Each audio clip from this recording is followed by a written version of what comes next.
Well-known problem with the Hyundai Venues, that's a replacement horn. The original horn is underneath the front cap right about here.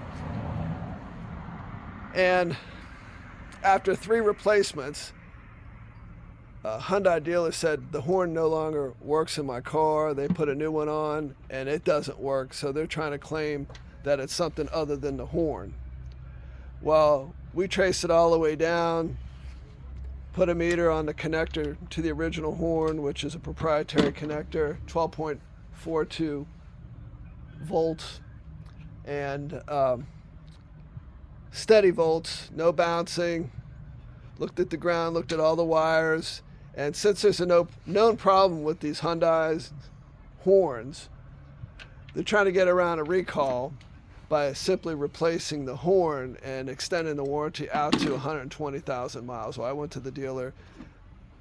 Whether they replaced the horn or not, I heard outside they didn't have the inventory to replace it. Whether they replaced it or not, it's a moot point. It's a poor location. It wasn't a waterproof design, and it didn't function consistently. I've had this car. This is a 24.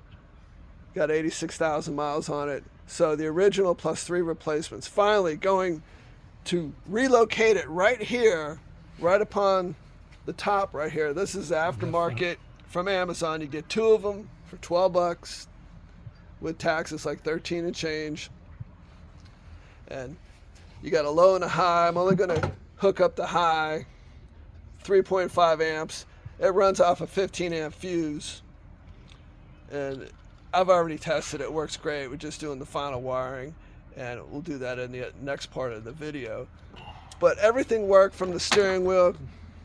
They're trying to say they'll try and diagnose it for a fee when, there you go. It's better than original, and I'll probably never need to replace this horn again. Very simple right here. There's your ground, there's your hot.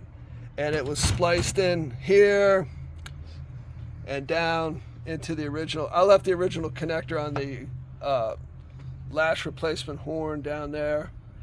All you got to do is just cut the 2 ends off. There's a red and a black, and just hook it up right here. $13. I already had the wire, a spool of wire. I believe that is either 12 or 14 gauge wire. You only need a couple of feet on each side, and you're back in business. Got to have a horn in Miami, especially riding up and down I-95 and 826 and the Dolphin and 112. Just people changing lanes right into you without looking, and it works great. I'm gonna hit it again. No problem. Didn't need to mess with anything. Whoops. Did I get you? Thanks, Dan. I appreciate it. Good luck, everybody. If you have a horn problem, don't even bother with the dealer, because whatever they're replacing, they might be going with the old stock, which doesn't work. Even if they do it, just do it yourself. Like Napoleon said, if you want it done right, do it yourself.